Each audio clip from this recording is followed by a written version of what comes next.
Keep it. People. Okay, this is the February 12th, 2026 meeting of the Monmouth Planning Board. I'm Stephen O'Donnell, the chair. We have Ray Simon, Bonnie Green, Larry Saucier, David Mills, David Shaw, and myself here. Rick Grant notified us that he's on vacation this week.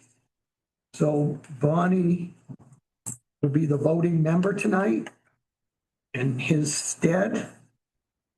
And the first item that we really need to vote on would be the minutes of the last meeting. So do we have a motion first to approve the minutes?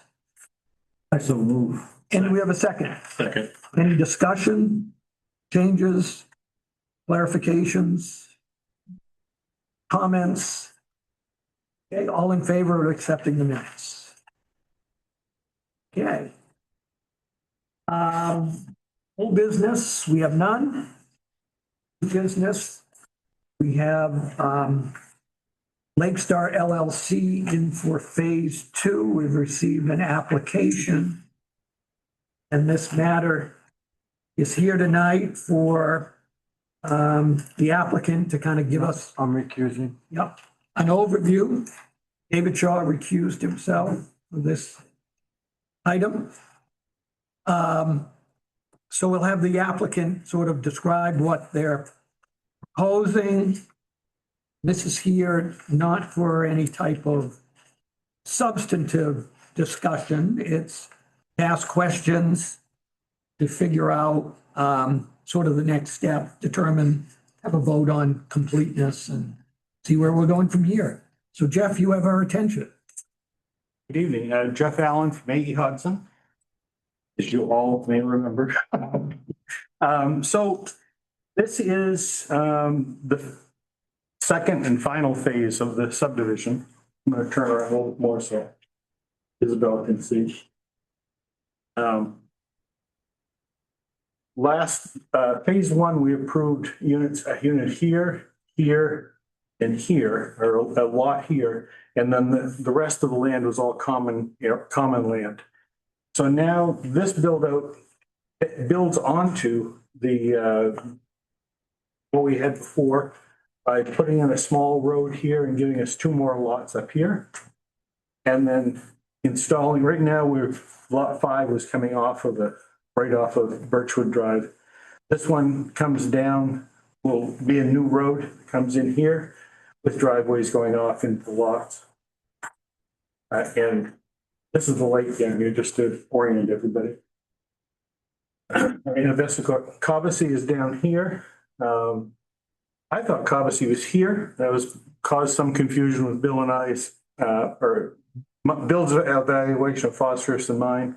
Turns out the defined boundary between Cobussy, Jug Stream, is down closer to this area. And this area goes into a lobe that's off of Annabescook Lake that still functions with the lake, according to Bill. So we redid the phosphorus numbers, and I think we have a solution that works. What I want to propose tonight is a couple other small changes that are actually makes the phosphorus numbers better. Can you Yes. just tell me where Birchwood is? Birchwood's right up here, man. Okay, Right I'm up here. twisted. Yeah, Thank you. it's sort of, That's okay. this is the north, but Okay, yeah, all right. I can't reach that tall. Okay, So what you see here, all these hatched areas are buffers. And so that's treating the runoff from the road, from the lots. And they're all over the place because it's a very undulating hill, rolling hills. And so you have to put the buffers on the downhill side of the houses, the downhill side of the roads to be able to create any sort of treatment. And by buffers, I mean, these are just areas that are going to be left and have to be maintained as they are now. Can't mow them, you can't cut the trees down.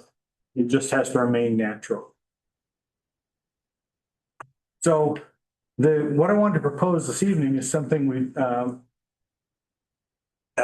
Isabel helped us with some today, is I had the roads sized to be two 12-foot lanes, 24-foot wide, with 1-foot shoulders on the outside. So a total width of the road of 26 feet. For collector roads, that's what's required. For internal roads in a subdivision like this, a small subdivision, we only need 20-foot travel way, two 10-foot lanes. And then the ordinance says 4 feet on either side for shoulders. The bottom of the ordinance says, a little note to that table says you can go down to 2 feet if phosphorus is an issue. We're in 2 lake watersheds. Phosphorus is a huge issue for us. So what I'd like to do is change the road width from being 24 plus 1 on each side for 26 to be 20 plus 2 feet on each side. So it'd be 20, 24. 24 feet. So it's narrowing the road up 2 feet. That will reduce our phosphorus numbers. And I haven't had a chance to calculate that, but I talked to Bill tonight and he agrees that should reduce the phosphorus some. So we want to try to do that. The other thing we've had to do to meet our phosphorus standard is in the 2 watersheds, Anabesicook and Copsiconi up here. This one is fine. This just works nice because we've got a lot of undeveloped area and just a relatively small development in the Cobussy area. So this number works fine. I'll come back to that later. This one, we ended up calculating that we would have too much phosphorus going into the lake that we were not able to treat with these buffers. So it's an app that you can either treat it by putting it through a buffer, which we did everywhere we could, or you can reduce the amount of phosphorus that you generate. And so one means to reduce the amount of phosphorus is to pave the roads. We'd originally thought of gravel roads, just leaving these sort of country lane gravel roads. Gravel roads put off more phosphorus per acre than a paved road does. So by paving the road, we reduce the phosphorus from the numbers, it's 1.75 pounds per acre of road, if it's a gravel road, to 1.25. So it reduces it by half a pound. We did that for the roads, and we had to do one driveway to get it down to exactly what our phosphorus budget is, how much phosphorus we can put in Anabesicook without causing a problem. So that's what we've done. What I'm hoping by narrowing this road 2 feet is that maybe we can do away with paving this driveway and maybe do away with paving the short road. I'd like to think we could do away with paving everything just because we want to keep it a next country little road. But I'll have to go through those calculations tomorrow to make sure that it'll all. And again, this is something I can do and get to Bill as soon as possible. So this area up here, we're putting in the road, or they started putting in the road because they needed to get electrical service in there to come down and serve these houses here. And CMP requires an access way. So they've cleared that area. And the contractors looks at it and it's, again, I proposed a 26-foot road, now down to a 24-foot road. He said, this is a super highway. You know, this is a really wide road for 2 lots. We're just needing 2 lots right there because both lot 2, which is the house that's built, and lot 3, which is this one here, that was part of phase 1, have access off of Birchwood. So there's gonna be only 2 lots in entirety that will be serviced by that road? yes. Well, I'd like to, I had thought of the idea of using a shared driveway. Yeah. Apparently that's not in your standards anymore. It was when we started the project. Well, we haven't changed the ordinance. So when you propose a subdivision, you can't create lots that don't have road access. Well, they have frontage on a right of way. But do you have to build that pathway to connect them to town standards, or can they be a shared driveway? Well, that's something we can look at. Give me 1 second.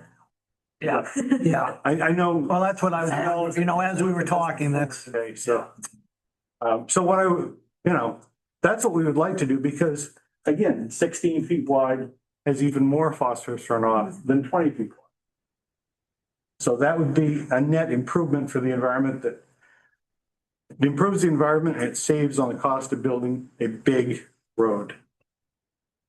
So at least for this one, we'd like to do that. And then, if we could do it there, down here, this spur road coming down here also just serves two houses.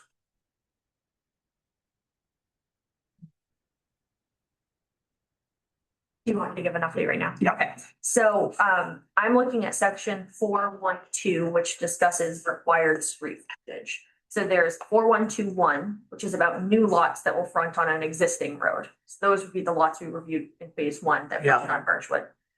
And there are, for new lots that will front on a road proposed to be built to the standards of the Town and Monmouth Streets and Ways Ordinance, and it describes frontage.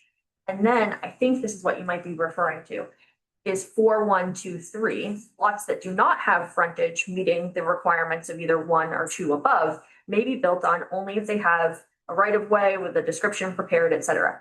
This section shall not apply to new lots requiring review as a subdivision.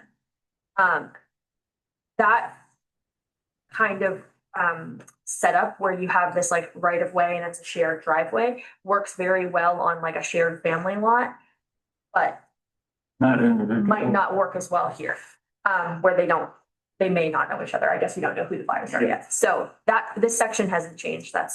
We haven't pursued any ordinance amendments. So that all being said, 4122 be the applicable one here.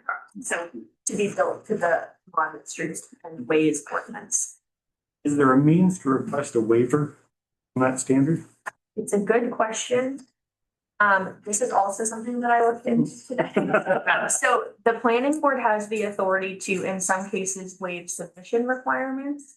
Unlike some other communities that both you and I have worked in, they don't have the ability to waive this kind of standard, dimensional requirements.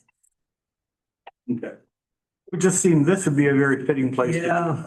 because it's environmentally is very sensitive, and if we can improve the situation. Yeah.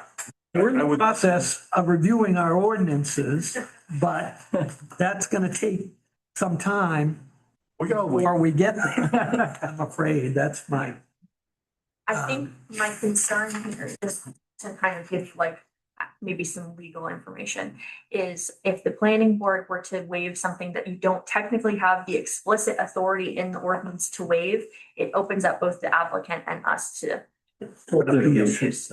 yeah. So, frankly, I agree with what you're saying. I think it's a perfect ordinance amendment for us to pursue, and I have made a note of it just based on the conversations. I wouldn't advise waiving something that we don't have the explicit authority to do so. I've got a question. You said that you could more closely meet the phosphorus numbers by paving the road and that? Yes, well, we're just planning on paving this piece of the road. This road, we do not have to pave. Okay. Does the phosphorus calculation take into account paving driveways for the individual residents? No, we have to pave one to make the numbers work, but the driveways here are not paved. Okay. What happens when they pave them? It would make the situation better. Yeah, but I mean, does the number go down or The up? number would go down. The phosphorus export would go down when they pave the driveway. So that would be a good thing. But So what do those two lots have for frontage on the right of way or the roadway? The two that we're talking about, yeah. these two up here, Yeah. this one it actually does have frontage out onto Birchwood. Yeah, And this one has frontage going here around the turnaround and back up, or around the turnaround and down to here. So it has the appropriate amount of frontage on the public, on the right of way. 75 feet. I think it's like It actually has much more. 200, yeah. So why don't you think Isabel 4122? New lots will front on a road proposed to be built because it's not a road.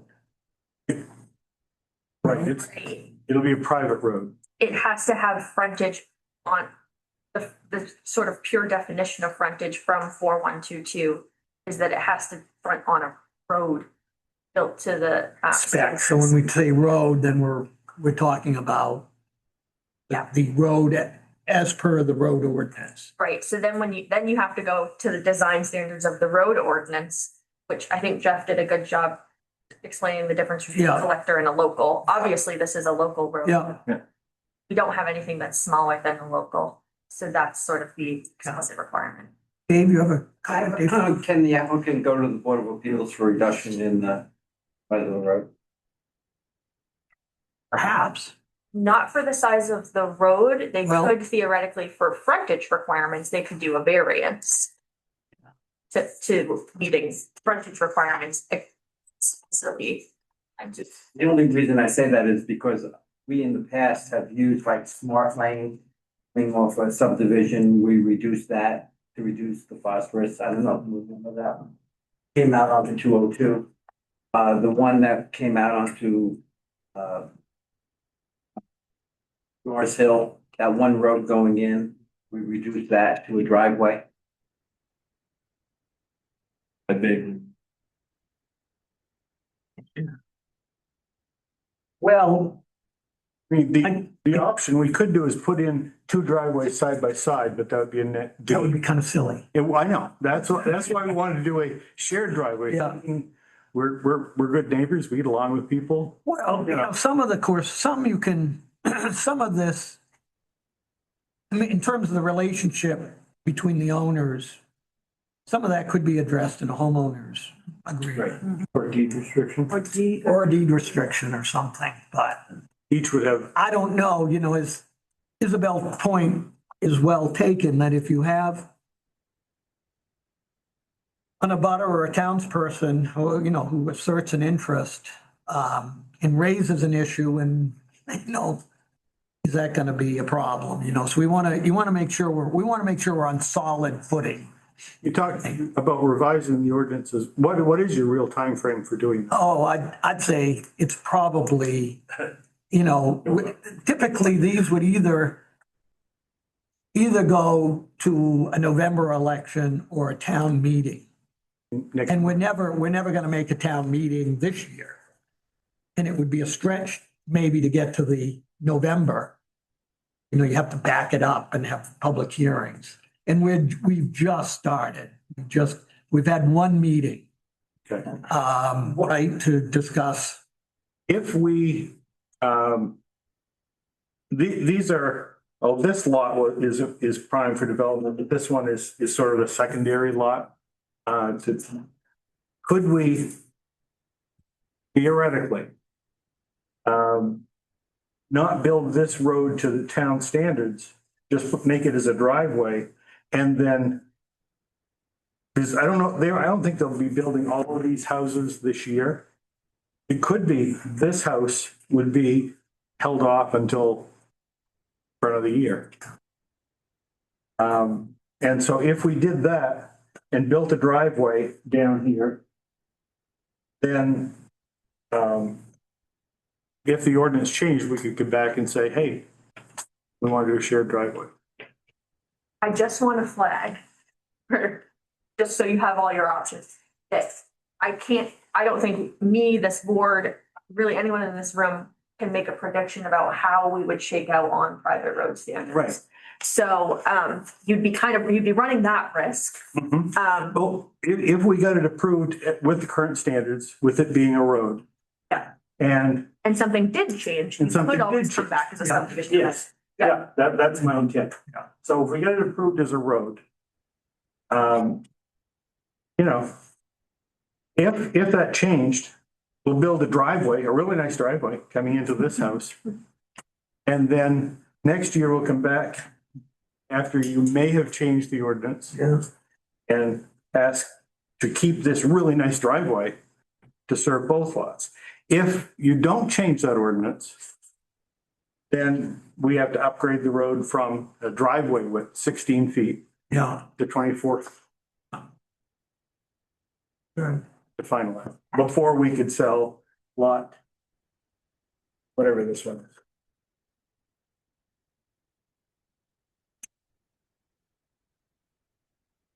So what else do you want to tell us?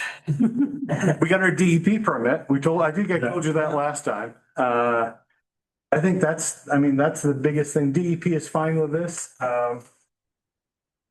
Bill had some other issues that came up and we've resolved that. So I want to ask about the two lots that are shoreland lots. I mean, we haven't got a shoreland application yet, but. right. But I guess I want to,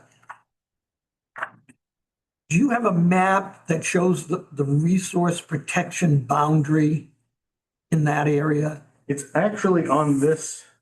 Is it on that one? It's on this one. There's a light dash line. The RP area is here. Where did it go? This line right here is your resource protection boundary. Okay. And that's in the local zoning. And I don't know where that comes around from. Oh, it goes up here. That's the resource protection zone. There's another one. Here. Should be a dotted line to, it's only 250 feet Right. from the shoreline. Yeah, we have this is our shoreline zone line. 250-foot shoreline. Yeah. line. That's all of these. So is it 15 and Let me look on, sorry. There's so much going on that plan. yeah, Crazy. there's a lot of, Yeah, Right now it's lot 8 and lot 9. this is 5. Yeah. yeah. Okay. No. But that is still within, this is the resource protection zone line here. So Oops. Here. we have kind of a question about, so of course, we can approve the lot for subdivision purposes. But then the issue on shoreland is if these lots are in resource protection, I think you can only build in the area outside of resource protection. And that's because the ordinance, and this is the state, this is state law, which says But you can only build in resource protection if there is no location on the property, not the lot, but the property, other than a location within resource protection. do you mean resource protection or shoreline zoning? Resource protection. Okay. So, What I understood from back a couple of years ago when we started this, is the RP zones were drawn on here by the town based on the best available data you had, which was the National Wetlands Inventory mapping. And they sort of, went 250 feet off of the NWI wetland mapping. Subsequent to that, we've done you did some we work. did real wetland Yeah. mapping on the ground. Yeah. Wetland mapping. So. Yeah, it would.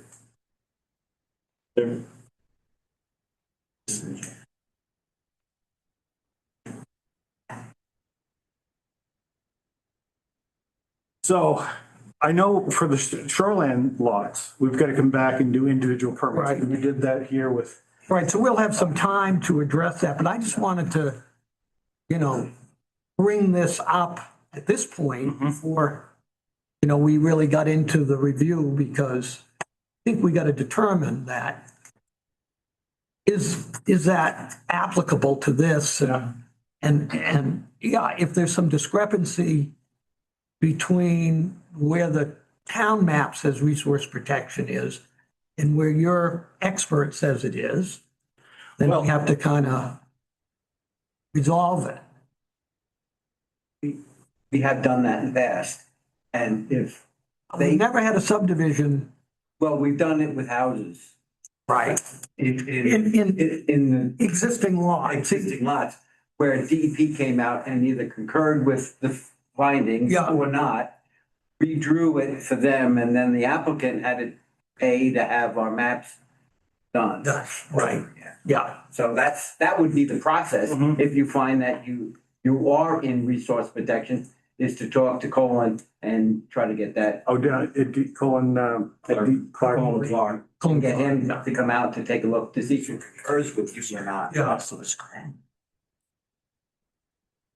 Yeah, because I was going through the ordinance for something else, and I just said, wait a minute. And because it doesn't say lot, it says property. So that seems to take, well, I guess we'll see where that plays out. Anyone else have questions on just the presentation aspect? Dave? Representing the Cognawagan Trailblazers, we have not seen a line for the trail going, existing trail. We would like to see that before the completion. And we can work with you to figure out a way to get there at any point, but we really like to see it on the final plan. Right, I know we've talked about that in the past, and at one time there was a line on here, and then the lot lines get shifted a little bit. I think what our preference was to get down a lot line, Okay. and so It really doesn't matter as long as it's shown on the thing on as the a plan, snowmobile trail. yeah.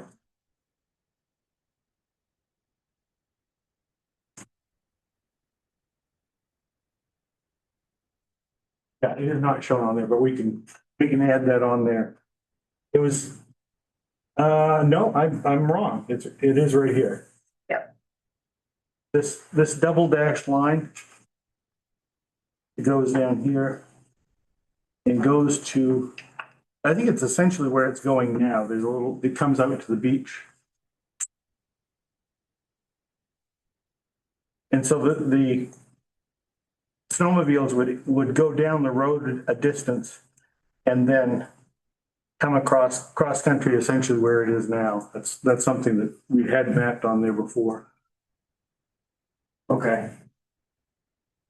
So it's not labeled snowmobile. It's not trail. labeled and it doesn't come out in the same location that it does now. Okay.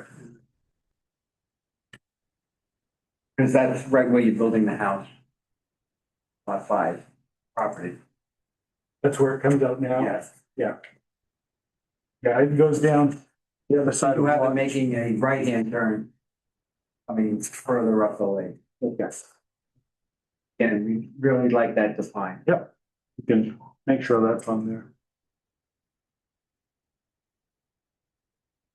Is on one of the diagrams, you have a map indicating a shrub scrub wetlands, which I Yeah. think is up in that corner up It's there. this area right here. That's why this shoreland zone is actually like 300 feet instead, or 350, 400 feet. Because the 250 feet wetland or shoreland zone setback Yeah. starts at the upland side of that scrub wetland. And so this was, Starts up here. yeah, it starts, Okay. that's about it's roughly 100 feet from the shoreline. So at this point, for example, it's about 350 feet from the water. But that proposed house lot is out of the, has enough. This house lot here is in the shoreland zone. This is where we're showing the house. But it's not, it's far enough away from the quote unquote wetland, so. Right, but it's within that 250-foot shoreline zone. Yeah. But it is about 300 feet from the lake. Okay.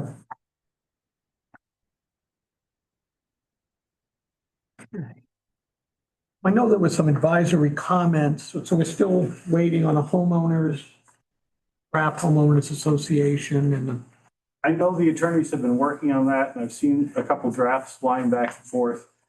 But that hasn't all been worked out. I think I thought it was gonna be done before the meeting. It's imminent, so. and then we needed information on what the cost will. Cost of the road. Well, we For bond typically purpose. don't require performance guarantee costs until When we get to the, that's usually a condition of any. Right. Because yeah, we don't know how it will shake out. right, Yeah. right. So, And again, we don't know how much the road's gonna cost because we just reduced. We just reduced it, right. And we've And got we'd like time. more. Yeah, but yeah, so that was just an advisory, just for your Right. knowledge type comment. Yeah. your perspective, Isabel, we could address the issue of completeness. It's time unless others have questions or comments. I see Holly is on, I think. Yes. Yeah, so we're just about done with the HOAs, but again, it's related to the road uncertainties right now. And I just want to thank you for considering those waivers, and that's about it. Yeah. We can get you everything else, and as soon as we make some considerations to that road, we can button up the HOA descriptions.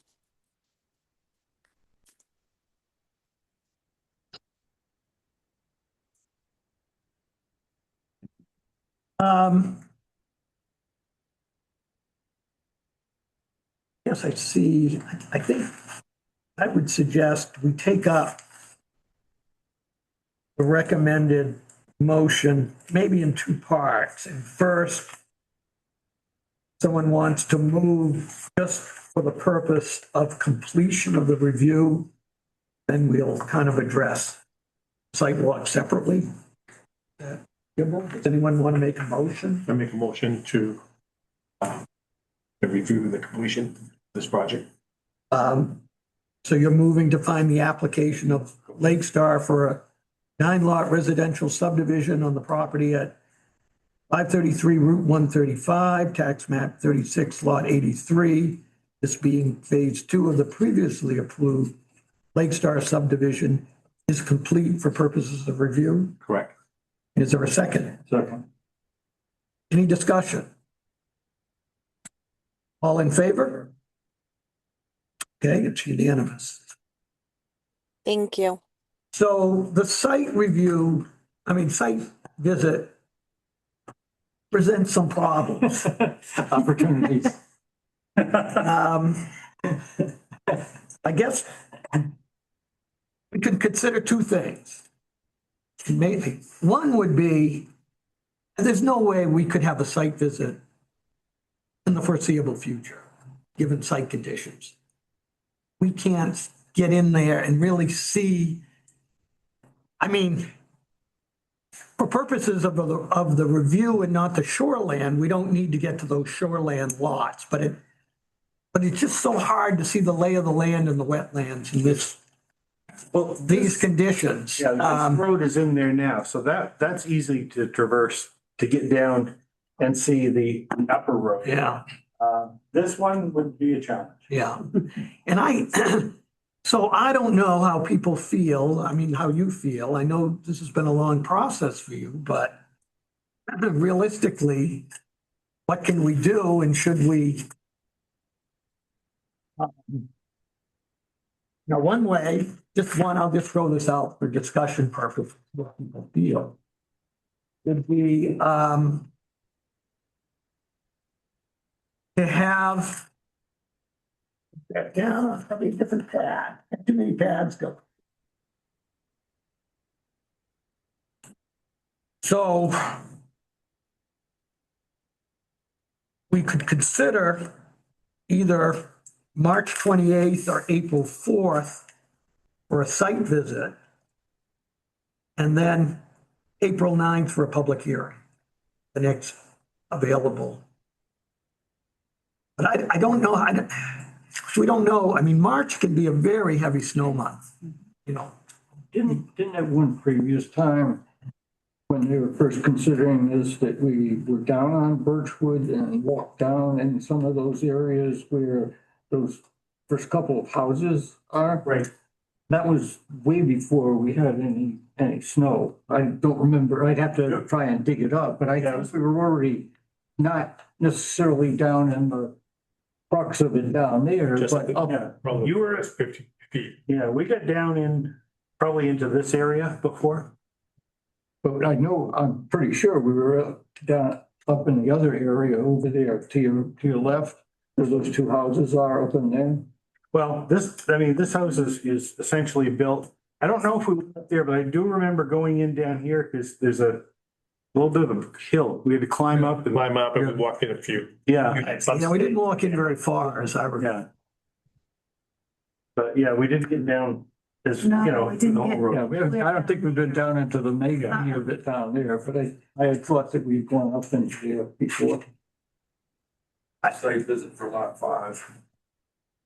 Yeah, I mean, yeah, we went in for the short and we had, and was lucky, it was great because there wasn't a lot of, it was pretty clear. Yeah. So that was, Lucky trees were cut. yeah. You could actually see what you were. So I don't know. You know, and I don't know if you want to take a break and talk to Holly about it, see what you think about that. I mean, how are we realistically gonna see that site?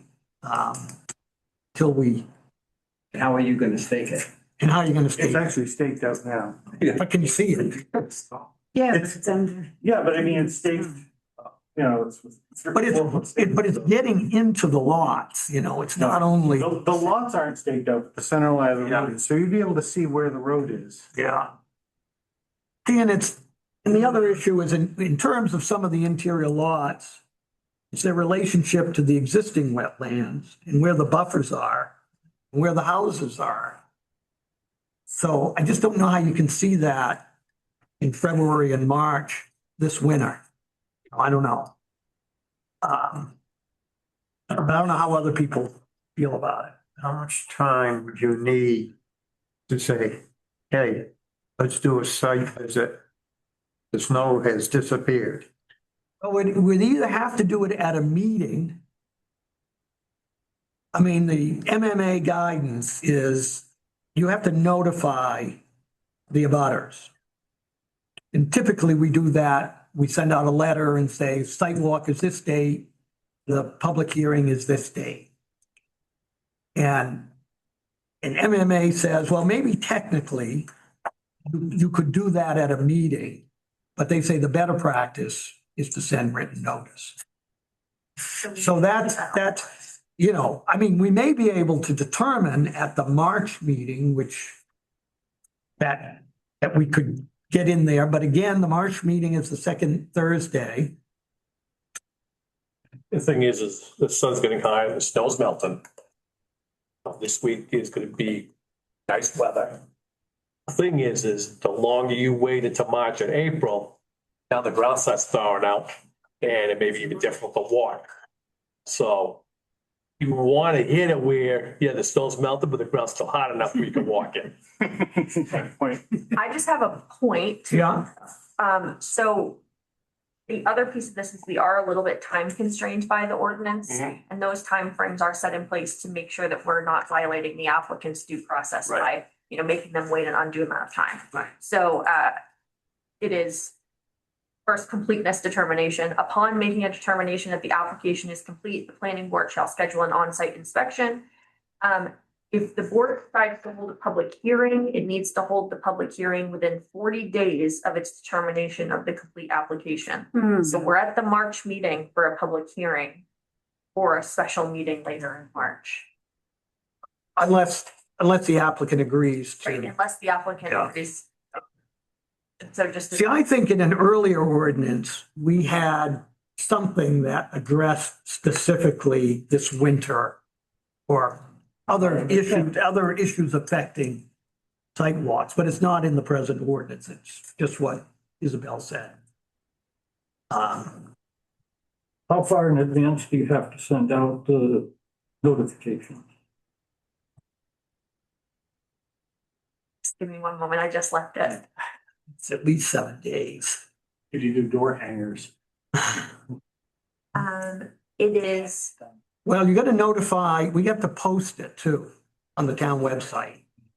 That's So- easy. it is 7 days in advance, Yeah, at least 7 days. at least 7 days in advance. So conceptually, if we get into the first week of March and the weather is still quite nasty, could we, instead of having a meeting on the 12th of March, put it off for another week? Well, that gets complicated. Because our meetings are kind of set. I mean, sometimes we hold an extra meeting, you know, if we have business that we can't complete at our first meeting. Sort of adjourning a meeting. If we had no additional applicants. Like, what I would say is that if it came down to is we need to do another meeting because of what it, meet their requirements, then we do an extra meeting. Well, it's supposed to make a decision within a certain number of days of the public hearing too. I think it's 40, is it? Yes, the board shall act on the application within 40 days of the public hearing as well. So 40 and 40.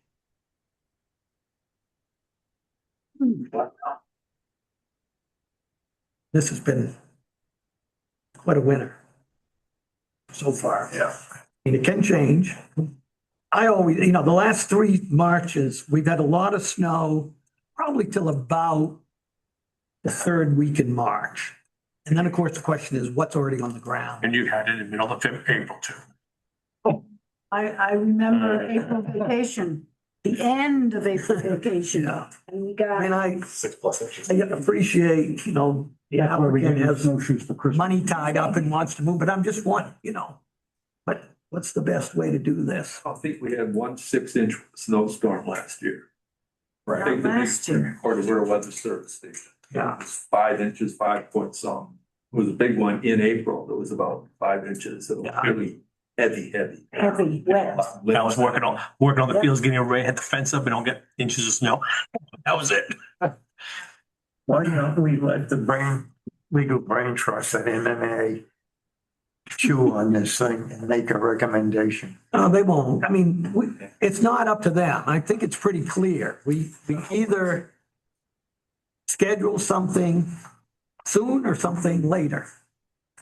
If we do it later, I think it has to be clearly with the agreement of the applicant because it's their rights. Okay, then let's pursue that. I'm not gonna be out there in the snow and slush. You could have That 2 is days, too sensitive. if it's a snow, if this, We could. Yeah, a snow day would be 2 weeks later or something. you know, we could possibly do that. That's one way of looking at it, but then, Could be the Wednesday before our meeting, that, well, when does the time change? That's the other, March 8th. March 8th?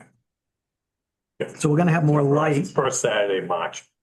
We have more light, and so you can also think about an evening meeting, but or a site visit if it's light enough.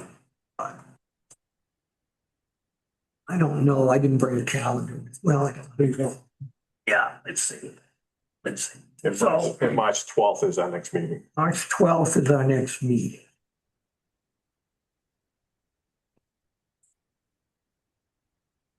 Not really. This winter, I don't think too bad. well, it's early to expect the snow would be. Well, it won't be all gone, but it's depending on what areas. no, you have to worry about, it's the mud. Well, the it's the fun. mud. That's even worse. We go from snow season into mud season. This is all in between wetlands, you gotta. Yep. You remember, you went to that one. Yeah. The new subdivision off of Main Street, we walked through mud just on the road. Mhm. Yeah. I would say That's what if, this is gonna be. if anything, you want to hit probably mid-March. When it's cold at night still. Yeah, but not with Ron. But I Well, just, no, I just wonder whether we could get a site visit for March 11th, which is the next meeting. I mean, we could, It's not that far. that's right. 2, 3 we, weeks away. I would throw out maybe scheduling a date, and I liked your suggestion of if we get to, to about a week before and it's not looking good, You have a secondary date. we can do a second Yeah. You series. can post it on our webpage and. but would we do a date before the 11th for the first date? That one's up to you. You get the 40s then. Yes, please. Yeah. Most of the week. Well, we could say like Tuesday, the 10th. I mean, Ray, could you make a 4:00 meeting? Gonna be light. Depends on yeah. Well, assuming you could get it, we can get in there. Because otherwise, we can move it a couple weeks. Get you in anytime. No, but the main meeting has to be scheduled. But if he can't make, I can get him in. Get it in. Yeah. Boy, gets really, really tough. It's really tough. This time. So, we're at the 12th. 40 days is out to the 22nd. We could do like the 10th and then maybe look at March 21st or somewhere around Yeah, there that sounds. as like a snow date. Or like, not even a snow date, but Less snow date. But what happens when we get to March 21st and it's snowstorm or something? I mean, I think that's when you would have to have. a Need it to begin and conversation. look down and say, Yeah. fine. So, but that means I suppose you can have a public hearing before. You could have a public hearing on the 12th. So we'll advertise for a public hearing on the 12th. Site visit on the 11th or 25th, is that? Or Say that again, what date? well, Wednesday, March 11th. What time? Well, you said the time changes. Time changes on the 8th. Yeah. Would it be possible to do it on Tuesday, the 10th? Because Yeah, I have another planning board meeting. yeah, I hope I have a planning board. Yeah. meeting on the 11th. we could do Tuesday, the 10th. And we could do Tuesday, the 24th is the backup date and public hearing on the 12th. You're shooting for 4:00. Wow. Don't know, what does it say is there any way anyone can look and say, what is sunset on Tuesday, March 10th? Just to see what Hang on. it says. What time is sunset on March 10th, 2026? 6:40. We could do 5:00. I don't want to be out there an hour and a half. Yeah, So the first proposed date's the 10th, backup date the 24th, public hearing on the 12th. Do we have a motion to that effect? Make a motion. A second it? Okay. All in favor? Is that fine with you folks? Yeah, as long as our strong preference would be to have the site visit on the 10th and then be able to have the public hearing and maybe approval on the 12th. That would be, Well, we'd really like to do but that. we won't be able to do the approval until after the site visit. Right. But if we have the site visit on the 10th, then Then we're looking at probably the April meeting for the substantive review. oh, no, the 12th, 2 days after the site visit. Yeah, but well, that would be I mean, that's assuming you get all the other stuff together you need. And whether you're gonna try to get the,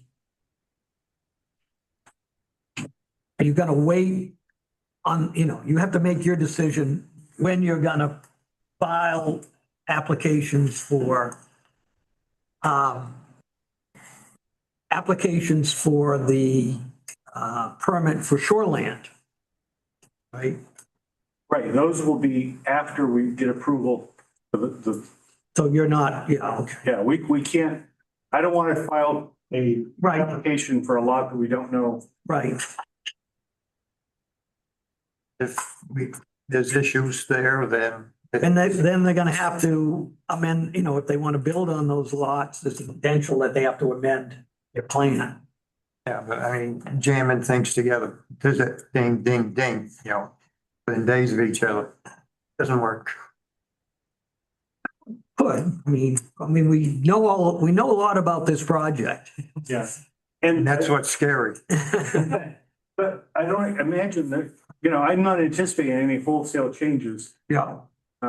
Maybe we move a driveway or something 10 feet one way or another. But, we're not gonna have significant changes because we can't. Yeah, no, you got a tough site, you got a very tough site. We have is realistically the best we can do. Yeah, So what will you have staked out? did I get What you to is take a site vote visit? on that? You did. What do you need staked out? Everything. Yeah, do you need lots staked out? We won't have house lots staked out probably. No, Jeff, Alan Perry is completing the entire subdivision proposed next week. Okay, I wasn't aware of that. Okay, so, yeah, the more you have staked out, Better you understand what's going on. absolutely. Yeah, wonderful. Your request, we're doing the Tuesday. Hopefully we can make that one then. Was it the 10th? Yeah. And we'll go a couple weeks out. Our backup date. Okay. Anything else we need to do on this tonight? Nope, I guess I would say, it sounded like Ray might still have some questions or concerns. I would urge you to give the applicant your questions and concerns so that they can work to address them. If there are still any outstanding, that's kind of what this completeness meeting is for. But you want to spot. I won't have any questions or concerns until I slush through the mud.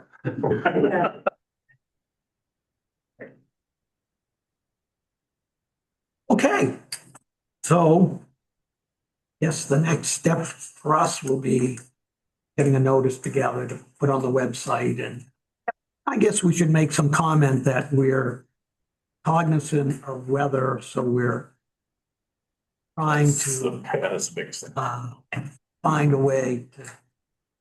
I'll be careful about the way that I over, It's not another weather, but it's the time. Wet season, it's just, things thawing out, it's just. What? Yeah, I'm thinking this would be horrible to do in April or May. Because of mud. April for sure.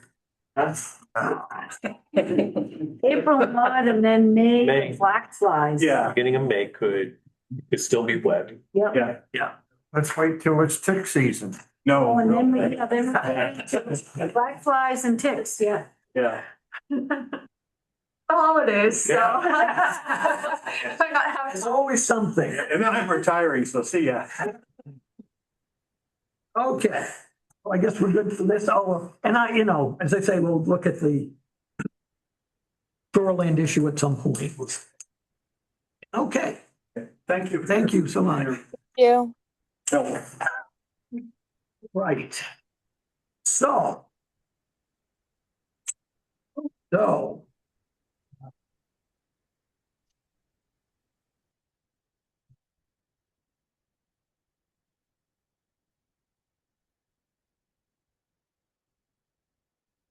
Yes, what was it? You brought someone with you tonight. Yes, I did, yes. So while he gets the tech set up, this is Miles. He's been interning for me since September. Yes, in September. He is a wonderful and very smart humane economics student, but is also really into, There you go. the outdoors and all of that. So when the Conservation Commission in August, just before Miles started, approached me about this ordinance around clustered development, and doing some amendments there, I thought that Miles would be a great person to take that on. And so with my supervision for the past few months, he's been working on this. The Conservation Commission has now met on this a couple of times and has provided some comments that we've worked to respond to. And I included the minutes of their last meeting, where they, I believe, unanimously moved to recommend this forward to you. So the planning board's goal is just to have a discussion and conversation tonight. And if you have questions or edits or anything else, we are happy to make those. This is sort of, I guess, a workshop on this, and then any other business.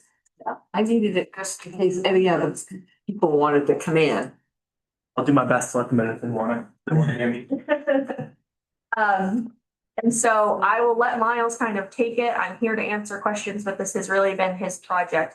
And the secondary piece of this is a trails ordinance, as well, standard around trails, but Miles is prepared to give you better information than I can. Well, first, thank you guys very much for having me tonight. I'll try and be as quick and concise as I can for questions. So a little overview of how the presentation is going to go. I have the recent developments for subdivisions. Not a spoiler to you guys, there have not been many. I mean, to the past year, but for the clustered residential subdivisions themselves, which is what I'll be focusing on, there have been none, at least in the past 10 years approved. And for reasons I think you may know, but we'll see later on. I'll go into the alignment with the comp plan, specifically on the edits we are going to make to the ordinance and how those align with the goals outlined in the plan. Talking about the current ordinance section and then a little bit of the math as to why some developers may not be using it. Proposed changes and the increase in density bonus and how the density bonus would be changed up if it were to be enacted.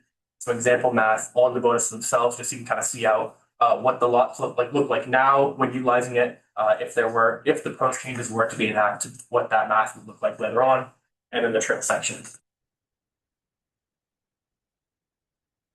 So, as you guys have seen, subdivisions, there have been two. I mean, I guess we're talking about one right now, the 533 Route 135 and then 1063 Main Street, but there have been no clustered residential subdivisions in the past 10 years, which is what I'll be focusing on here. This map on the left side just illustrates the two areas, and then this kind of red is where the sewers run, which will be important for the minimum lot sizes, especially for the subdivisions later on. The alignment with the comp plan, I have 4 key points named out. The first one is that in the comp plan, there is a section that's asking for 10% of all new residential development to be either senior housing or affordable housing. And that is objective 3.3, and it also aligns with 3.7, and those are on page 15 of the comp plan. And then we'll go into later on the next slide. It has out what the specific bonuses are, but one of them is a density bonus for having 10% of senior or workforce housing. One other objective was to protect farmland by providing incentives for development in the growth areas, or dense areas as it was called, but that'd be the growth areas. And that aligns with objective 6.3 and aligns with what we're trying to do in increasing the uptake of clustered subdivisions in the growth area. Preserving open space for recreation has been a big point at objective 8.2. And there's also been a lot of community support, it seems, from the comp plan process for increased recreation. Through the online survey, 28% of Monmouth residents say that they believe Monmouth would need more open space or natural resource areas. And then 61% were talking about bike trails, both on-road and off-road being inadequate, and that would play in a little bit more to the trail system. So under the current ordinance, I think as you guys are all very familiar with, for sewer lots, minimum lot size is 15,000 square feet. For unsewered lots, it's 40. Under the current residential or the clustered residential subdevelopment ordinance, it's a mouthful, so I'll probably shorten it up a little bit. It's an optional bonus. So if you were to take this route, you would have to conserve 40% of space to be open space, and then you would be able to reduce your minimum lot size for sewered from 15,000 to 10,000, for unsewered 40 to 24,000. Now for the affordable lots specifically, that is reduced much further to 5,000 for sewer lots and 20,000 for unsewered lots.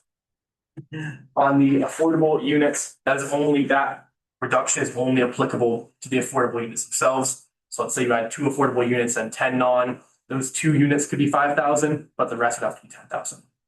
But it's really important to note that this is optional right now. It's not required, as many other towns have their open space subdivisions to be required, versus here is not required. If you reduce the size of the lots, let's say for the unsewered one, does that adversely affect, or how does that affect the minimum lot frontage? It does not. So the street frontage you have here, at least in the current ordinance, has stayed the same. So even if you were to reduce it, from the 40,000 to 24,000, the street frontage for sewer and unsewered is the same, except for affordable units. As it stands right now, that's reduced by 15 feet for sewer and by about 50 feet for unsewered.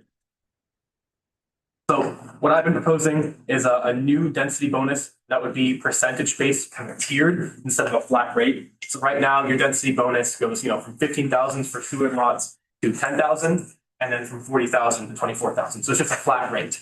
That has not been used at all, partially and primarily because it does not make financial sense for a developer. If they were to use the open space, and if they were to use an open space clustered development, they would be losing lots. With the amount of 10,000 square feet, that's not enough to offset the full cost of having to put aside 40% of your area. So for example, on a 5-acre lot, you actually have 3 less units than you would if you just didn't use the open space at all. So I believe that's why not many developers have taken advantage of that.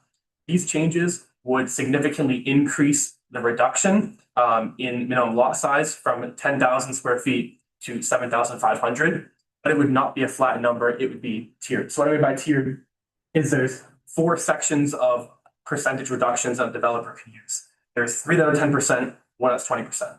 The first one is a 10% bonus for conserving 40% of the open space. That's required anyways, so if they were to follow this route, they get that no matter what. The second bonus is a 10% for connecting public trail easements or abutting current existing space. If the trail ordinance is adopted, that would be required also. Abutting the open space is to try and maintain rural character. So if there is open space on another lot, the idea being a developer is incentivized to put that together to, on the road or an access open space to have it preserve more of the character of the In other places, when you're talking about cluster development, places have used where they have like an offshoot off the main road, and then a cul-de-sac with the houses around it, and then the open area, pardon me, the open area actually becomes larger, but the lot sizes are less, if you will. Yeah, so that's the idea of what we're trying to get at here. Like if you see this 4th point right here, a 10% bonus if 75% or more of the open space is contiguous. If that were not included, a developer might then be incentivized just to sprinkle houses wherever they'd like. Through this, the idea being they'll try and keep most of their open space in one area, as you were saying, kind of clustered units in another. That speaks again to the rural character, but also just having more available open space if it's for farmland activities, for active or passive recreation activities. But I think the most important part here is a 20% bonus, having up to 10% of your units being affordable or senior housing. That goes back to objective 3.3 in the comp plan, already asking for 10% of future residential development to be affordable or senior workforce housing. And a 20% bonus, we believe, would be enough to incentivize that creation, even independent of the comp plan. But have that in the comp plan, I think, aligns more with all the schools. On the areas of prime farmland, here I'll move this, see it a little better. Areas of prime farmland and farmland of statewide significance would have to be included in the open space. It's reflected in the comp plan, but especially in a lot of comparable towns, open space is used for farm activities. And if we, were to not include that in open space, one is built upon, which is just that of the farmland, but it allows farmers in Monmouth and other towns to have kind of a dual use of this open space. It can be used for recreation, but can still have an agricultural use, which I think applies well with what farm residents are looking for. Would the existence of the open space be available for solar? I guess it could be. I had not thought about that. I- All right, no, it's a good idea. It depends, you know? I think actually maybe it's when we talked about the Conservation Commission meeting. So we because it's- we prescribed some specific uses on what could be allowable on the open space, and that's not one of them. Yeah. Because It's open space, you know, you're able to do something with it, right? You can go on it. If it's a solar, then it's all fenced off. Yeah. Don't use. I think he'll get to that in just, Yeah. yeah, he's about to get to So that. this is a general idea of what that might look like. So you see open space on the right side, lots on the left. It is really about rural character, but the usability of that open space is really important because if it's not usable, like what's the point of just having a percentage base, right? You want to have some use to it. And having that contiguous would be really important. So this is not in the ordinance right now. Part of the changes we're asking for is that 51% or more of open space should be contiguous. You know, that gives that character and appearance. And then tagging in, you know, you have a bonus for 75% or more, but the minimum would be 50%. Open space does include some non-usable areas. It's just important to mention that, you know, those non-buildable areas are also sometimes going to be looped in open space. Wetlands. Yeah, That's what I was wetlands, yes. Yeah, So for the uses of this open space, as Isabel talked about, I'll have it in the next slide, the next two slides. There's agricultural uses, passive recreation, and active recreation. I looked at comparable towns for Green, Leeds, Hallowell, Pownell, Manchester, Litchfield, and those that did have some reference to recreation differentiated active versus passive. And that's especially important to see if HOAs will be running the space, you know, having some restriction on what can be built there. You know, you don't want a tennis court, you know, 10 tennis courts in your open space. But if active versus passive is not defined, they might go along that route. During the Conservation Commission meeting, that was brought up that when I presented it in November, that there was not enough restriction on how an HOA could operate because there was no definition to these terms. So this is kind of a new addition. So expanded the agricultural definition. This will be part of the change. So this was important because the Conservation Commission had brought up the current definition of agriculture in Monmouth is not as expansive as to what uses in other towns will have for open space. We thought it would be important just to have those laid out in a definition. So currently you have the definition of all agricultural uses shall be permitted to occur on areas of prime farmland and farmland state significance. Excuse me, that's not the current definition. That's actually been added into the ordinance. Current definition is production, keeping, or maintenance of plants or animals for sale, lease, or personal use. This one right here, how it's been changed is just writing out various uses. Now, it's important to note we have include but are not limited to. These were all of the uses that we and the Conservation Commission could have thought of, but including the, you know, not limited to, if others do come up, if there's new technology in say 5 years that makes a new sort of ag I can't think of, that can still be placed in here. But it's really important to have this definition for uses, especially for the areas of prime farmland and farmland of statewide significance, having some outlined use there, especially if it's owned by HOAs, because they'll have more of the power to negotiate who can use that land and what can be done on it. And we want to have as broad a use as possible to ensure that Monmouth residents and other farmers can still use it. So proposed change is 2 new definitions of recreation. This is back to the point of you don't want 10 tennis courts on your open space. That's important to define active versus passive recreation. Active recreation would be things like a tennis court, a basketball court, something that involves building a real facility, versus passive recreation is snowmobiling, you know, certain hunting or shooting sports, cross-country skiing. Active recreation would only be allowed up to 30% of the open space.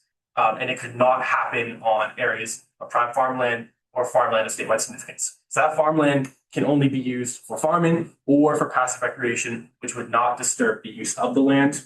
And then even if there's not much farmland, you can have no more than 30% of it covered by active recreation. So if HOA wants to build 1 tennis court, they can do that, but they can't do it on the majority of the land, which would be important, especially for the use of other residents in passive recreation, keeping trails going, keeping the outdoor character of the town. Oh, and this active recreation is prohibited from prime farmland, wetlands, and critical wildlife habitats, which would often be grouped into the open space just because they're not buildable anyways. this is, oh, it catches up with me.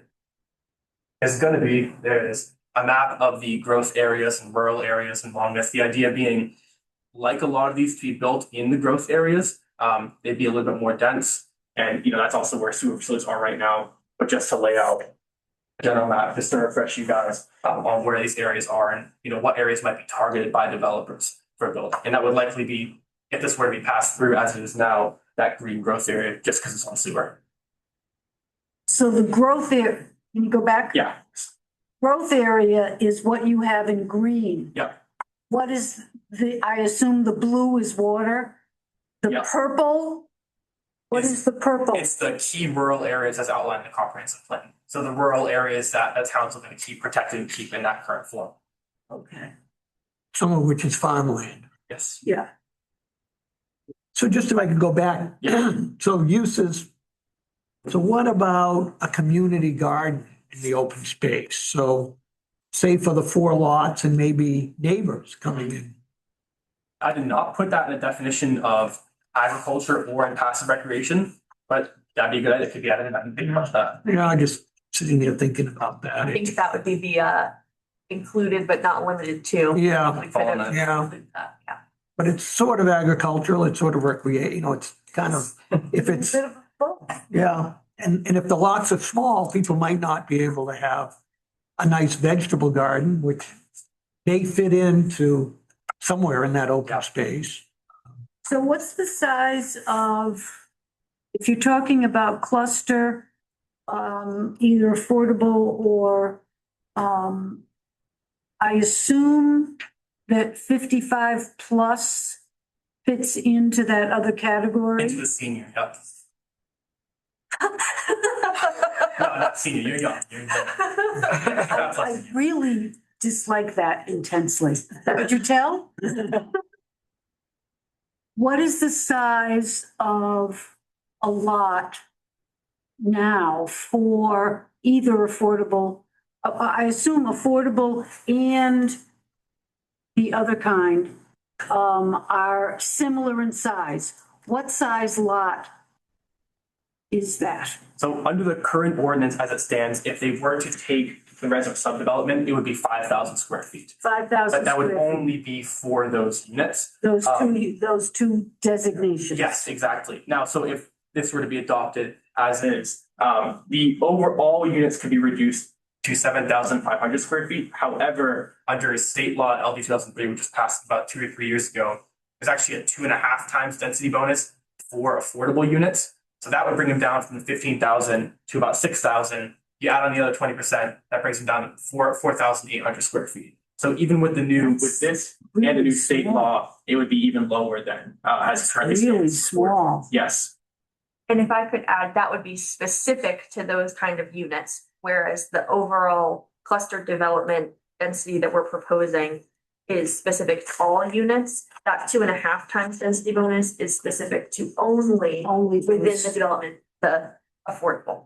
So then you gotta have a condition. I mean, so is there a deed restriction gonna be on these lots that say they can only sell it to a person whose income is so much, Yeah.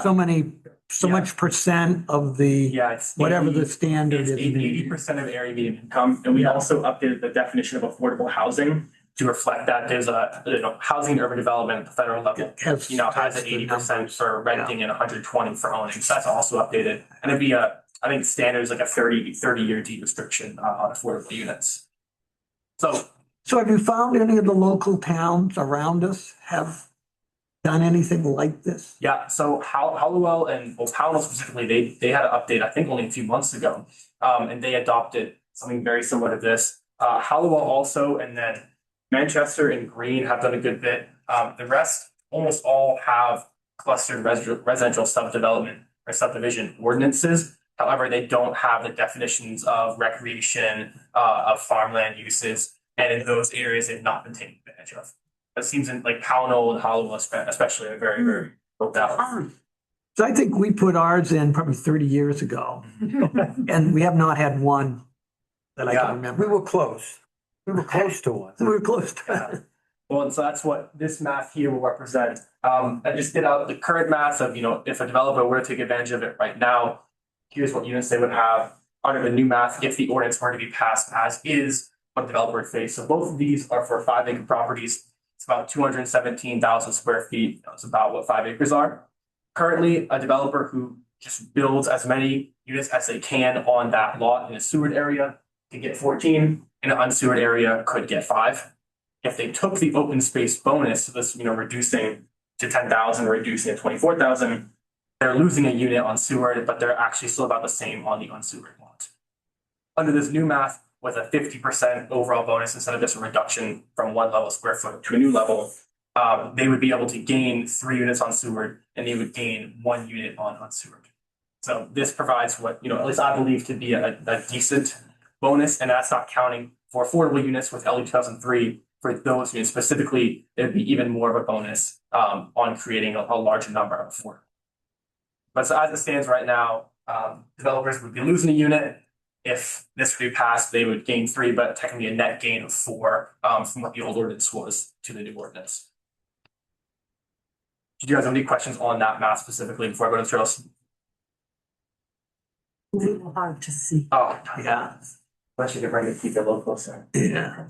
So Some of us are visually challenged without binoculars.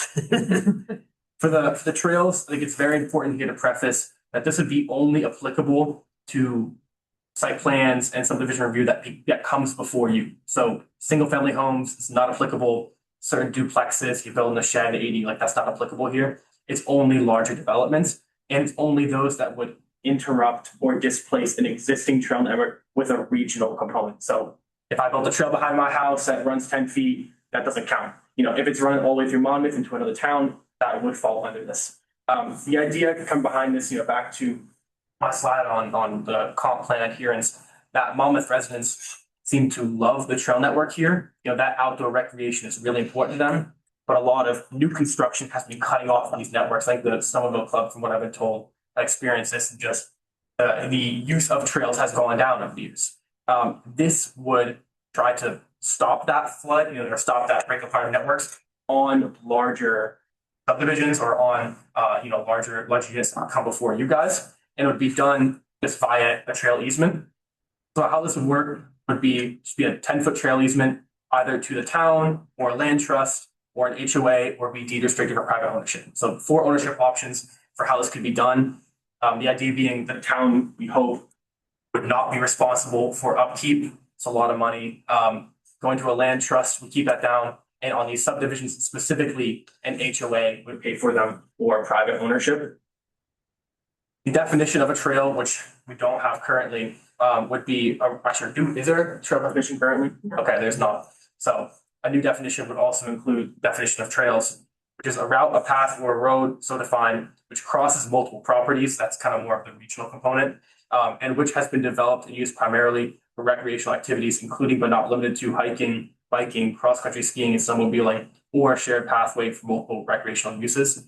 That bolded section, Isabel put in, but the rest of it is actually from Pownell. So this is Pownell's definition of what a trail is. Now, Wow. yeah. I've got 8 acres. Mhm. Now I've decided I want to do a subdivision, a small subdivision.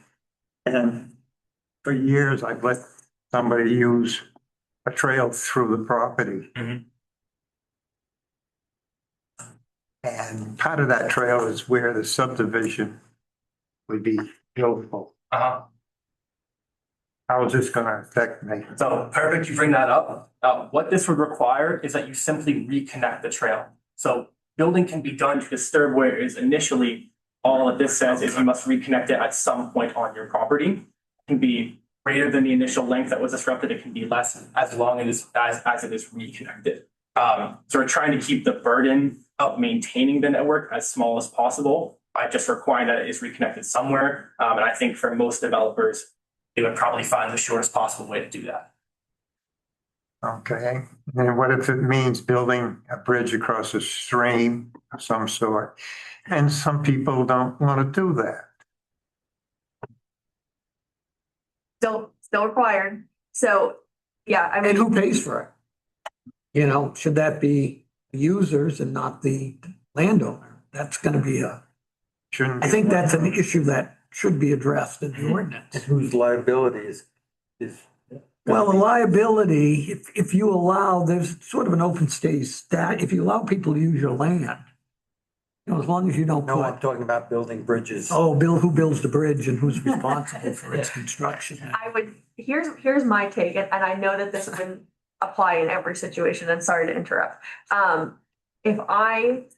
So a perfect example is 1063, how they had to move the trail slightly on that property. And by the way, they did not have to keep that trail. They could have gotten away with it, could have gone away with it because we don't have anything in there that currently requires it. Same with this situation with Lake Star. What I would do if I was a developer is again, try to find the path of least resistance, even if that's connecting it in sort of a corner or somewhere where it doesn't require me to build any sort of stream crossing. Or as a private developer, I would be trying to negotiate with the land trust, the snowmobile club, somebody else to take on the cost of building that bridge. To Steve's point about liability, you're not necessarily liable for letting people use their property in Maine. And the upkeep specifically, there's the 4 ownership options there. The idea being the town, at least in most cases, would have no ownership or upkeep responsibilities of these trails. So Kennebec Land Trust we're looking at, but with the subdivisions, almost all of them have HOAs now, for a variety of reasons. I think HOAs would have to take on upkeep.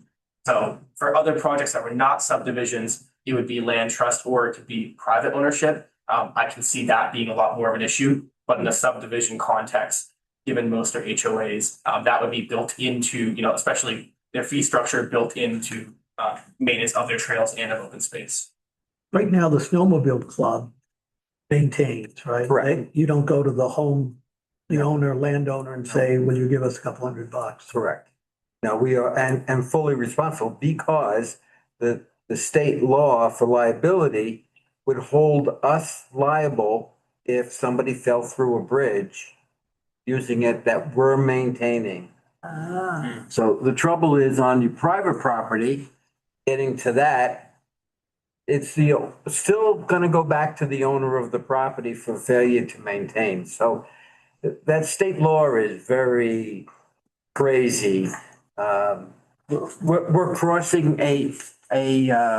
the snowmobile club is crossing a trail that they just put in. And we just found out through driving through that there is no signage to stop somebody on this cross trail. Well, if somebody got hurt, we would be responsible for that, for not signing it properly. It could be, yeah. Could be. So you have to be very, and the big distinction is private too. It's much easier with an HOA. Let's face it. You can put all the liability on the HOA. I'm gonna write that down and consider that it's not. Well, it might be interesting to look at the language of Hollowell. Yeah. Yeah, so They're new though. They're How new, new are they? they probably haven't had a lot of, yeah, Hollowell is probably older. Hollowell's is a few years old and Pownell was 6 months Yeah. ago, and then And Gardner, because they have the rail trail going through. well, they don't have a definition of trail, and it's interesting. Of course. But that's it seems for a lot of municipalities. I mean, not just in Maine, but across the we looked in Vermont and Massachusetts too. There's very few definitions. It kind of is a gray area right now. So like Pownell and Hollowell were ahead of the curve, and so Monmouth would be too if some of this were to be passed. But it is a gray area right now. But you see that in the trail networks being disrupted. That there is no legal outline, there's no definition. I mean, it is just this. Compared to 20 years ago, there are far fewer networks than there were, and it's definitely disrupting the recreational abilities of the town. so a new development comes in and there's a trail, then they're gonna have to work around that trail. They don't have to go with open space. But they're gonna have to accommodate an existing trail. If it has a regional connectivity component, if it was just a Oh, trail running right. from, yeah. But if it has some component, Yeah. now they can reconnect it at the shortest possible point. But yes, if this were passed, they would have to reconnect those sorts of trails. And I don't think we have any trails other than snowmobile trails that would fit that definition.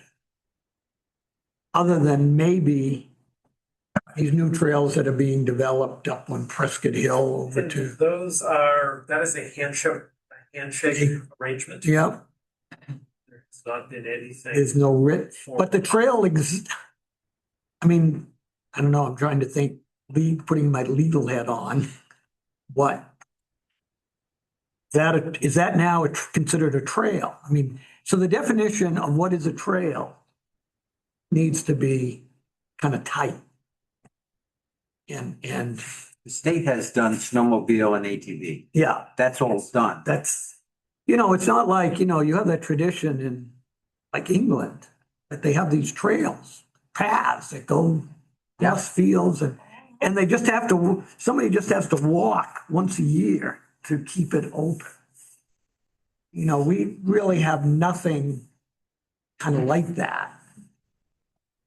Maybe you have something like Marginal Way in Agunquit or down on It keeps popping up. Land's End. I don't know. The snowmobile clubs are handshake as well. Yeah. Yeah. But we get permissions every year. Yeah. Yeah, they get a sign permission every year. No, it's interesting.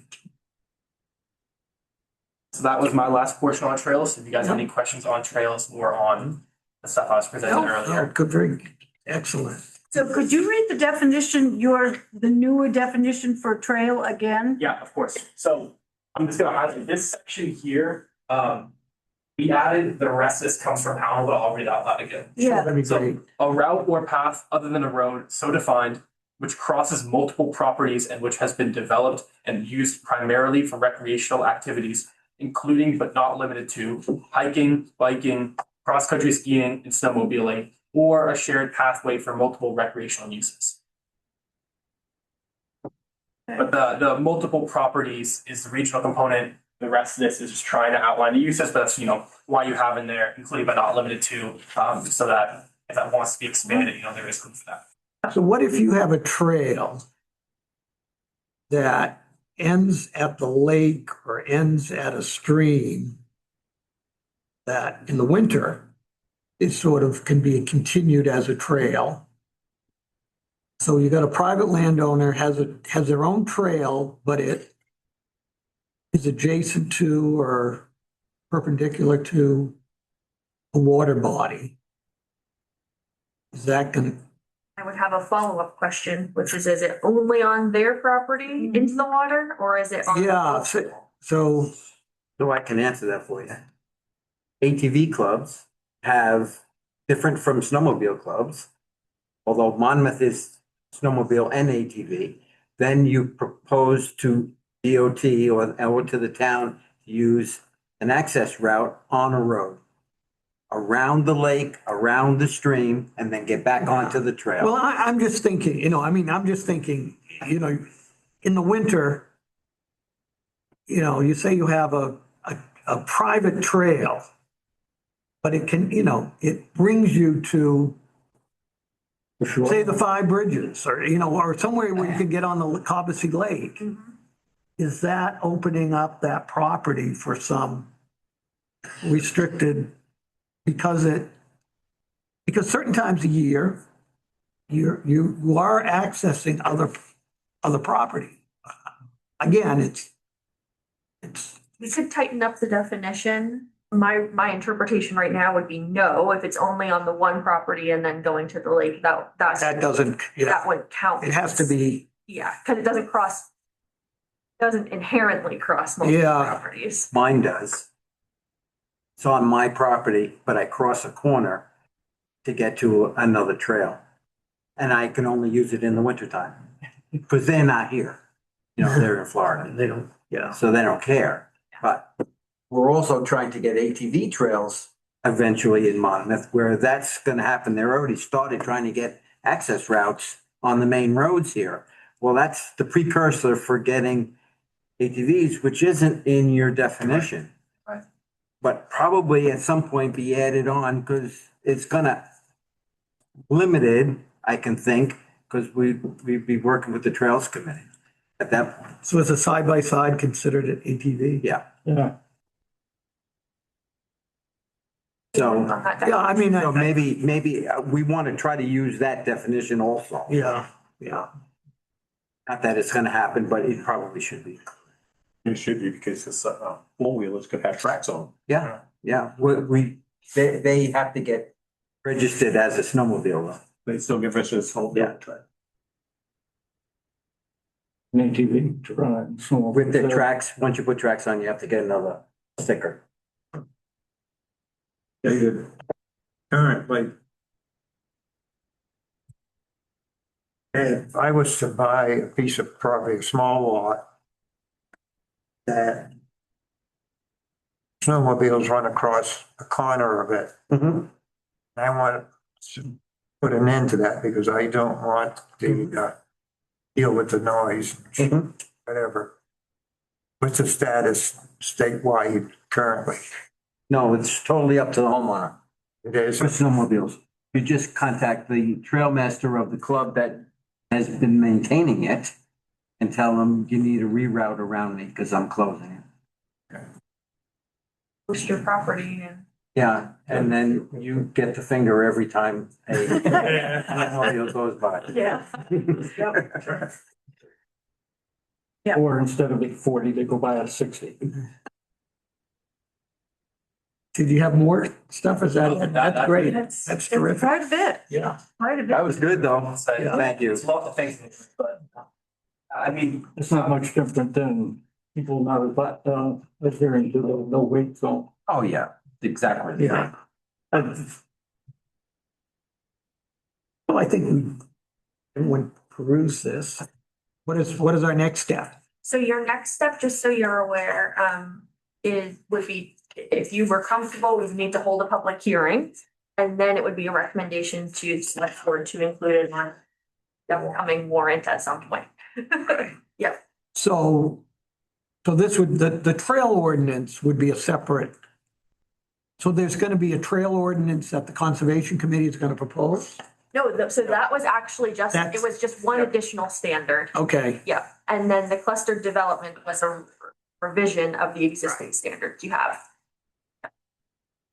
And then we're gonna rewrite it all into a new ordinance. Yes, thanks for bringing that up. This has not been reformatted Into anything. the new way. That's what, right. yes. So, and I might recommend that, I'm not hearing a ton of concerns over what's being proposed, so we might just move forward with this while we continue to work on the Right. rest. And we may make some tweaks as we, Yeah, Yeah, that's good. as we think about it. So Isabel, you mentioned, we had this back and forth. And I didn't see the town manager weighing in on our email exchange about the possibility of getting a grant to help us with the sections of the ordinance on the ADUs and, yes, thank you for bringing this. Before we go to that, okay. can I just take a temperature? Yeah. Like, can we schedule a public hearing? Can we move forward? Well, would we do that separate from, I think so, because the rest of the stuff is kind of a lot. but Isabel, you've seen the kind of response we had for the comp plan public hearings. Yeah, two people. If Dave and I didn't bring spouses and brothers and assorted house guests or something, we would have had 3 people or instead of 6. So I don't know. I mean, that's my only question about a separate hearing on it. Except, But it is a significant change. well, I think, because some of this is going to affect or has something to do with the Tech 1063 development, there are a lot of people, I think who are not thrilled. interested. Yes, they're interested. Thank you. That's the, Interested in the access. well, they're interested in a lot of things. Yeah. By 1063, The so. 1063 had, say, phase 1 and they may come back. Just to give you, like, I can speak specifically to that one. I don't usually like to do this without the applicant present, but I don't think they'd mind.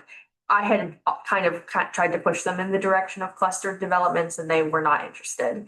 And so we're still leaving this to be totally optional and they would not be required to come under clustered for theirs. They came back for phase 2. You mean those postage stamp yards that they've got now Could don't? be smaller. They could be smaller. Smaller? Yeah, Could be more of if them. you cluster them, they're gonna be smaller. Basically, you build your building small and you go up. To the next, Well, they are senior. Senior? Yep, Well, they say they are. It's called being very, 55 very and neighborly. 55 and old. Number, there's a magic number. well, that's, yeah. If they get that magic number, they will all be seen. Well, that, when it was presented as a 55 plus community. If that got that number of buildings. Only if. Yeah. You have to make the monies work. Well, I understand that. They're a developer. I understand that, Dave. Well, I think they're playing fast and loose, but that's. I don't know who I said think we're getting that. too far beyond without. Yeah, we won't. So I think it would be my recommendation to start pursuing this as sort of a first round of amendments, recognizing that we have to work on the remaining ordinance stuff. And that's gonna take probably quite a while. So that would be my recommendation for what that's worth. With regard to your specific question, just so you folks are aware, we've had some conversations now about LD 2003 and LD 1829 and some of these other bills that have come down from the state just in the past legislative session around housing and housing production. The state has made available grants of up to $15,000 to communities to implement those bills that have been passed, the law that is now in effect. And Steve and I have had a conversation about me applying for that on behalf of the town. That seems to make the most sense. Sure. Why not? Is there a window? Yeah, so they're due by March 4th, I think. So quick turnaround, but it's a 2-page application. And did you get any feedback from, I didn't get any feedback from Justin. we got- because he may be gone next week because it's school vacation. probably. He is definitely gone now. And he's not in tomorrow, so. You can reach him by phone. Yeah. Um, Yeah, I'll. would you reach figure out that to him? And that piece would at least cover the cost of like my time, any legal Yeah. review, cost of public noticing for the ordinances specifically related to housing. The reason that Steve brought this up, though, I think is what he was about to say, is that if we get that grant, we can't like start the work until the grant period, which would be April. So we can do all the other ordinance stuff, but Not housing. for me to be able Yeah. to build the town under that grant, we have to wait until April. So we'll continue to pursue the other pieces, but yeah, that's also why I'm sort of like, this one's it seems like you guys don't have comments at this point. You want to hear from the public and see what they think. Might just say we should move forward on this and hold a public hearing. You do have to do noticing in the paper or on the website. Could we get a copy of what you put up? The presentation? Yes. Yeah, definitely.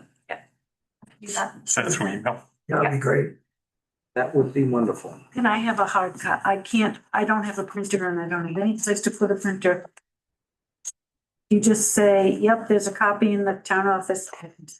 You don't have to hand deliver it. Yeah. I know, but your area of town is so beautiful. This stuff. Yeah. Yeah. So we're not gonna talk about that. So if I could just deviate a minute on, so, the issue with when we do site visits, I think in the new ordinance, we should put something in that says from November 15th to April 15th. That somehow the deadlines for review can be adjusted because of inclement weather that makes it difficult to do a site visit. I will need to check in with either MMA Legal Services Yeah. or the town's attorney. I think that they're gonna push back on that, just to sort of like, I totally recognize where you guys are coming from. Yeah. I don't wanna do it either, especially in 2 feet of snow or in the mud. But I think we might get some pushback, but I'll check. I'll check. Yeah, I mean, Instead of saying inclement weather, ground conditions that Or impassable. are not, you can't assess. yeah, Yes. you can't see what's there. You have a hard Right, time that's getting the to way where more, you yeah. need to go. I mean, I don't know. Yeah, I haven't, I The thought we, applicants can't stake out in 2 feet of snow, I'm sorry. No. doing it next week, Dave. I'm curious to see if the ground's frozen, because the frost came early and it hit hard. Ground is. Well, I'll be there. If they're doing it next week, I'll be there. I'll let you know. You get some stuff. I went to a green burial Monday. That's how big the frost was. No, they Yeah. opened the ground? Yes, in Fayette. Oh, my goodness. They had a backhoe. I didn't see them do it. I got there in the pile. I didn't see any like ice crystals or anything. Was it snow covered?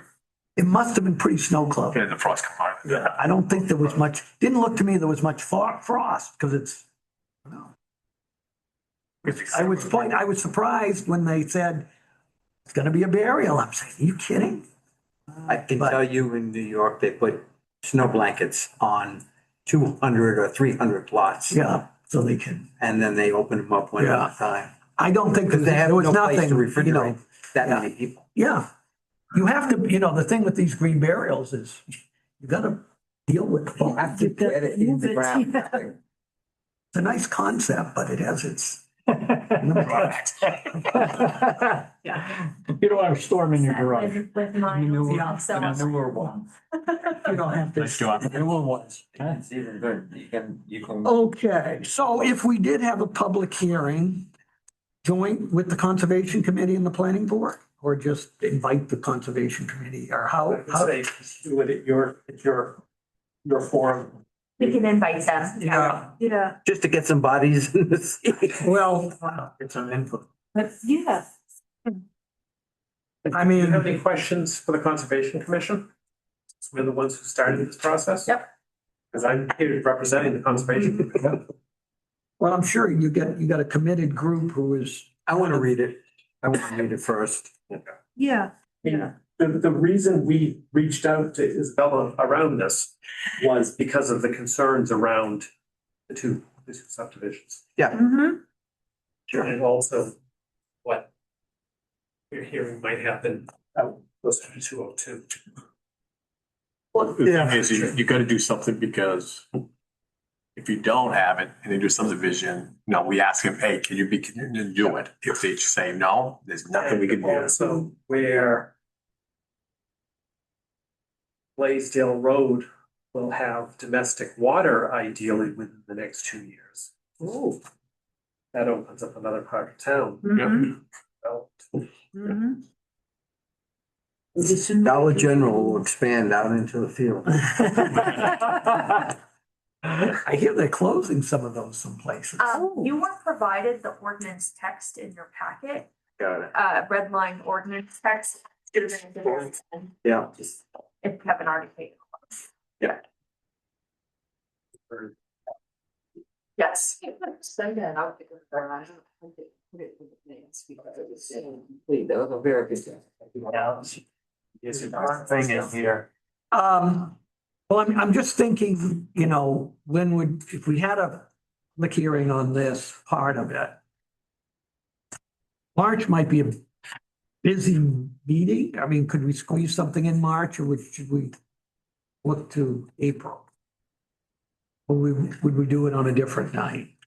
Well, if this one's come back and they're pushing to get a decision at our March meeting, it's gonna be a busy night. Yeah, I don't think March. Let's wait till April. Okay. Does it give it? Because there's another one coming in that's gonna be that single shoreland. Do you guys have a June town meeting here? Yes, Okay. If we were planning for June, it would be too late. It would be too late. yeah, But when do warrants have to be in? I think April. April. Yeah. we got the, what is it, April 6th. 45 days. Exact. 45 days, you gotta blow this stuff before. Unless we did another special meeting in March. Which may make sense because you could probably do it within an hour. We wouldn't be here 2 hours, I don't think. I think the people that would show up would be the planning board, your committee, and there may be a few people. But we could look at a date in March. Like a March 26th meeting. Yeah, do this. Or open Is that a Thursday? That's a Thursday, yeah. We look at the town calendar and see. Well, you got March 19th is a Thursday, March 26th. Is there anything else on the town calendar, though? She's looking. Oh, okay.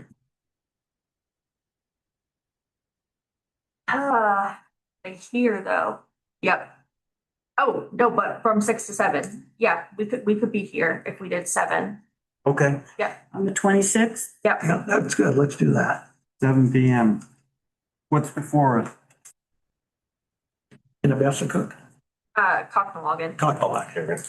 Knew it was one of the lake associations. That's their primary one, they're starting. They're starting it up. They're smart. They're going.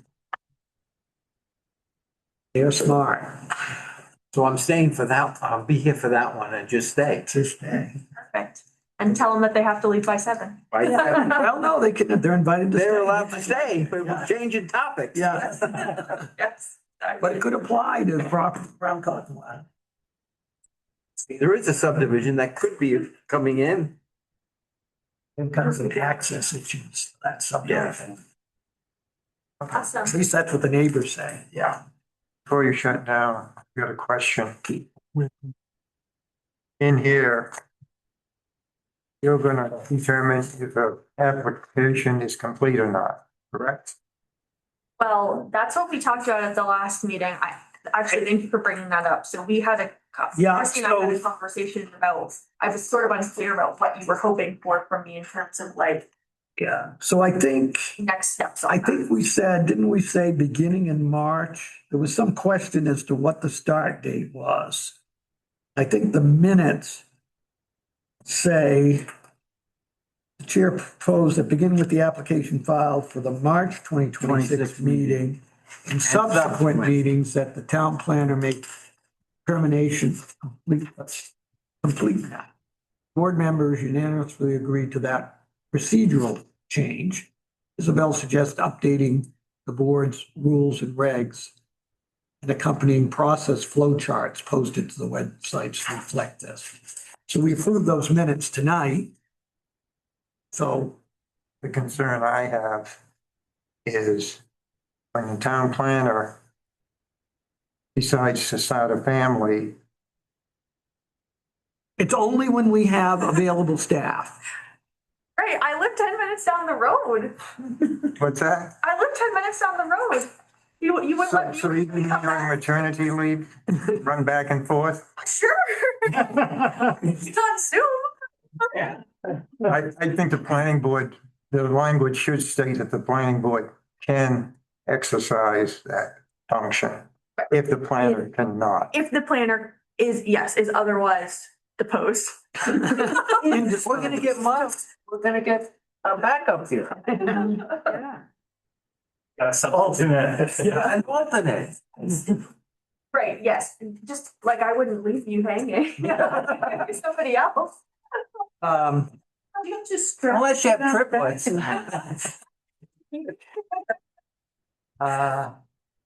Hold it back in. This is a precaution. Just to be clear, everyone, Ray's planning my life for me. I did not. You may know things. Ray was peering over the rack. That's right. Balconies at the wedding. Oh my gosh. Okay. Well, Adjourn. should we?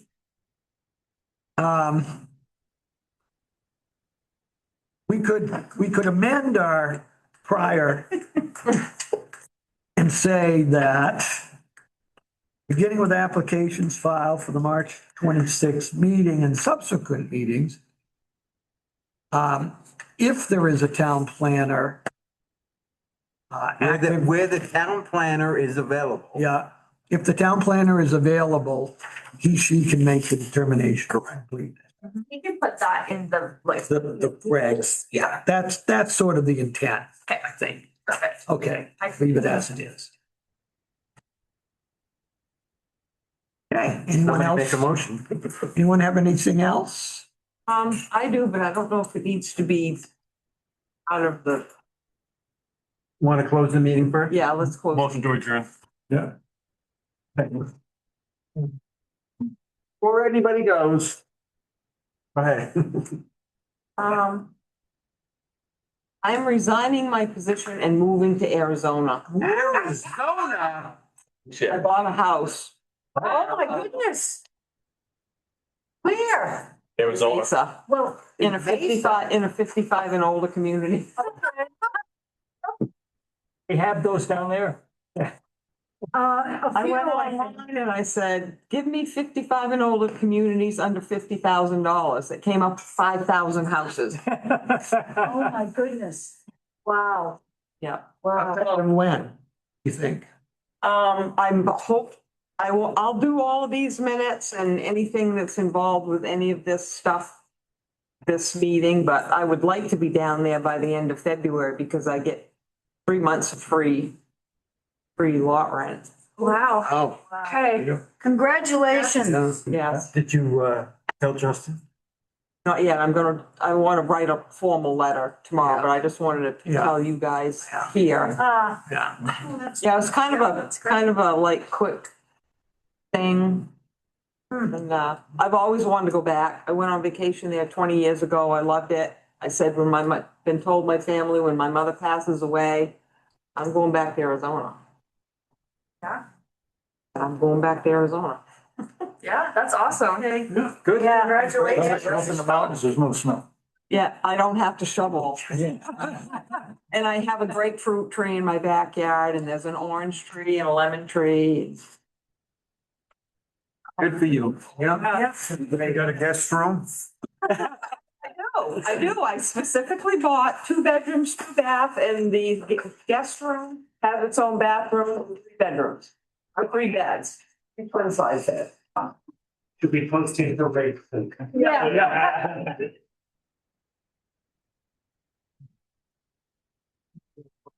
We'll miss you, Darcy. You've done a great job for us. So.